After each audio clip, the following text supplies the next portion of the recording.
이수원 TV입니다.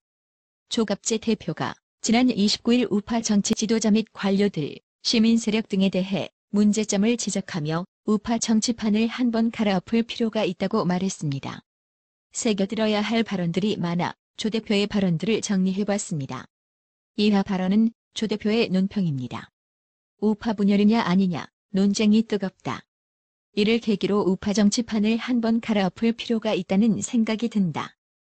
우파가 뭐냐, 어디서 와서 어디로 가는 사람들이냐, 무엇을 하겠다는 사람들이냐 하는 데 대한 본질적인 논쟁을 한번 해야 되겠다는 생각이 든다. 지금 이런 식의 우파는 안 된다. 이런 식의 우파는 뭐냐, 바로 자유한국당식의 우파다. 어떤 우파냐? 첫째, 비겁한 우파다. 지금 김일성파에 장악되어 있는데 북한과 연방제식으로 연결해 대한민국 정체성과 정통성을 없애버리고 영혼이 없는 존재를 만들어가지고 김정은에게 갖다 바치겠다는 반역적 정책을 펴고 있는데도 불구하고 자유한국당은 이 사실을 국민들에게 알리지 않고 있다. 이것은 반역이고 내란이고 쿠데타라고 말해야 하는데 설명이 장황하다. 그냥 민주주의 법치를 파괴한다, 이 정도다. 이렇게 길게 하면 되겠나? 왜 김문수식으로 얘기하지 못하나? 즉, 이것은 공산화로 가고 있다. 주사파다.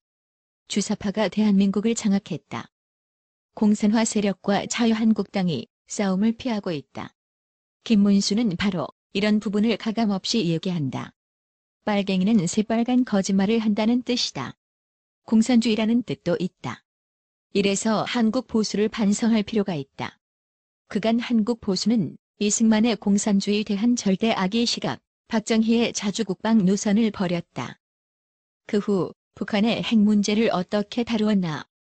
전현직 대통령, 국방장관, 합참의장, 참모총장 이런 분들 가운데서 북한 핵 문제에 대해서는 고민한 사람은 단 한 사람도 본 적이 없다. 한 사람도 본 적 없다.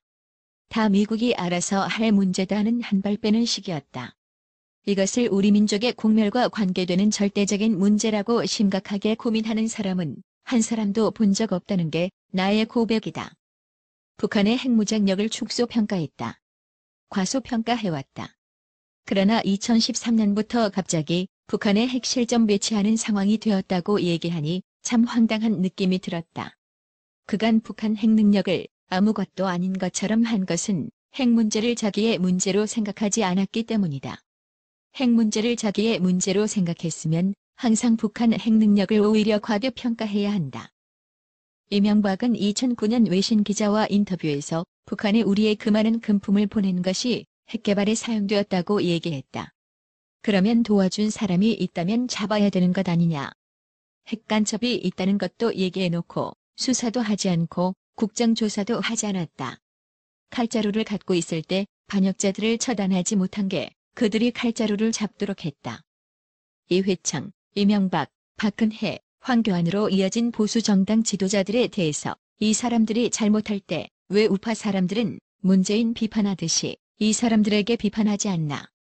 김대중, 노무현, 문재인 비판하는 강도로서 박근혜, 이명박 비판했어야 한다. 예를 들어볼까요? 2005년 9월에 자유진영 인사로 유일하게 중국 전승절에 참석했다. 이게 있을 수 있습니까? 중공군이 6.25 때 개입해서 우리의 북진 통일을 저지한 적군 아닌가? 자유세계 진영에서는 아무도 안 갔다. 박근혜 대통령만 갔다. 저는 그때 비판했다. 이것은 동맹국 미국에 대한 배신이다. 역사 조작이다. 비판했어야 하는데 비판하지 않았다.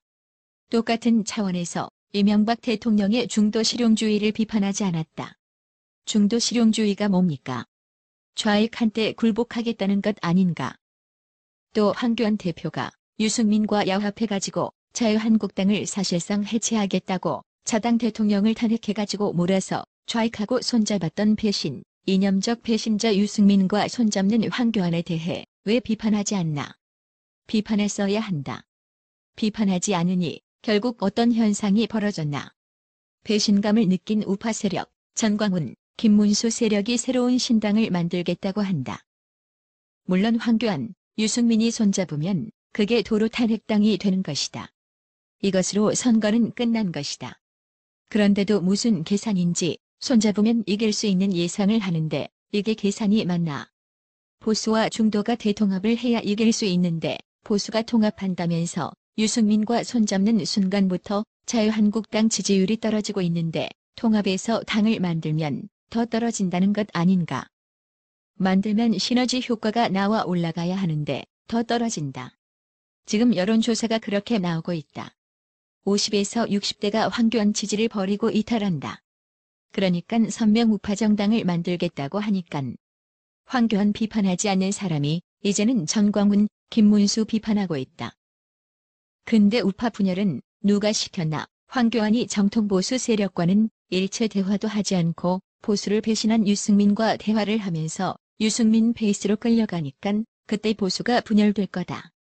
보수 분열의 책임자는 유승민, 황교안이다. 이걸 도저히 참을 수 없어 대안을 만들고 있는 전광훈, 김문수를 분열주의자로 문다. 이게 한국 보수가 가지고 있는 주체성이 없고 팬클럽으로 전락한 황교안의 팬클럽으로 전락한 다수 보수 세력의 비참한 얼굴이다. 팬클럽이 되면 안 된다. 자유민주주의 정치에서는 국민이 팬클럽이 되면 안 된다. 조용필 따라다니는 그때는 팬클럽이다. 아무리 자기가 좋아하는 지도자가 있더라도 잘못하면 비판해야 된다. 잘못하는 것까지 덮어주고 따라가는 것은 팬클럽이다. 지금 이 표현으로 한국의 다수 우파 세력은 팬클럽으로 지내다가 대안을 만들지 못했다. 주인의식이 없었다. 이게 노예 근성이다. 어떻게 하면 이 노예 근성을 청산하고 다시 주인으로 돌아오고 자유를 지키기 위해서 목숨 거는 프리덤 파이트로 바뀔 거냐는 그것은 선명한 우파 이념 정당을 만드는 것이다. 만들지 못하면 절대로 좌파와 이길 수 없다. 우파 재건의 기준은 자유한국당이 세웠어야 했다. 그 기준은 과거를 반성하는 데에서 출발한다. 탄핵 사태를 정리했어야 한다. 그런데 탄핵을 덮자 불을 내가지고 이웃집까지 불태워 먹은 사람이 불난 것 다 덮고 이웃집과 다시 친하게 지내자 와는 것과 마찬가지다. 탄핵을 정리하지 않으니까 결국 유승민과 다시 손을 잡는 이런 추태가 벌어지고 있다. 대한민국은 지금 모택동 제자들과 대결을 하면서 정치를 전쟁처럼 생각하는 단 한 사람도 있나. 다행히 전광훈은 성령의 힘으로, 김문수 지사는 주사파에 대한 본질적인 각성을 한 사람으로서 두 사람이 힘을 합쳐 자유우파 신당을 만들겠다고 선언했다. 이걸 계기로 해서 우리 보수 국민들도 지금까지 자기의 정치적 행동을 반성하면서 거듭 태어나야 한다고 생각한다. 그것의 핵심 주제는 노예군성을 버려야 한다. 사대주의를 버려야 한다. 팬클럽에서 탈퇴해야 한다. 그리고 자유투사로 변해야 한다. 어떻게 사는 건 못지않게 어떻게 죽는 것이 중요하다는 것도 한번 깊게 생각하는 계기가 된다면 지금 중요한 갈림길에서 올바른 선택이 될 것이다.